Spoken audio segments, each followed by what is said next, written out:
friend of mine who pastored in Missouri some years ago related to me an incident that occurred in the life of his father. His dad lived in rural Missouri, a little farm, and up his driveway he planted some apple trees.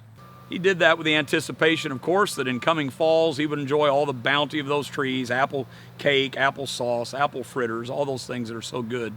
And for the most part it worked. His trees began to bear over the years, but there was one tree. It was by far the biggest, the best looking, the most full branches, the foliage, everything about that tree screamed that it would be the one he could expect to fulfill his wishes from. But the most amazing thing, as the years went by, that tree didn't produce any of these.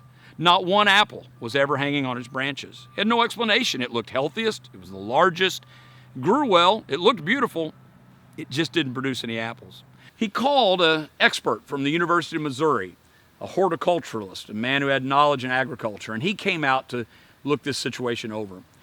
He pulled up, he looked things over, he reached into the back of his truck, and he pulled out about a 5 or 6 foot length of chain, heavy log chain, and proceeded to do what seemed unthinkable. He began to beat that tree with that chain, gouging chunks of bark off the trunk, knocking entire branches off. Foliage littered the ground. The old farmer began to try to intervene. You're going to kill it. And the man just kept wailing on that tree with that chain. Before very long, that poor tree looked like it had survived some terrible storm. It was battered and bruised and wounded. When he got done with that, he dropped the chain back in his pickup truck, looked at the old farmer and said, "Well, that ought to do it." The old man said, "I don't understand what's going on here. You've killed that tree." He said, "No, I didn't kill it."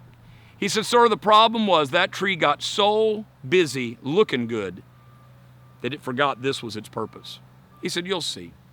My friend told me the next year his dad related to him that that tree was weighted down with apples. It bore more fruit than any of the other trees up and down that lane. It's an amazing lesson probably learned in there. God calls you and I as his children to bear fruit. That's what we're supposed to do. It's really not so much about us looking good, having all the right foliage of a Christian so our neighbors will be impressed just with how we look. The question is, are we bearing fruit?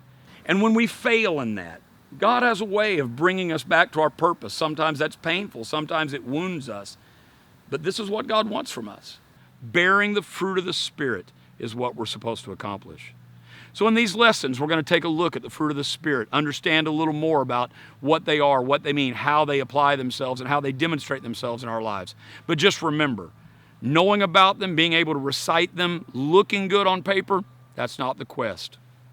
This is what he wants.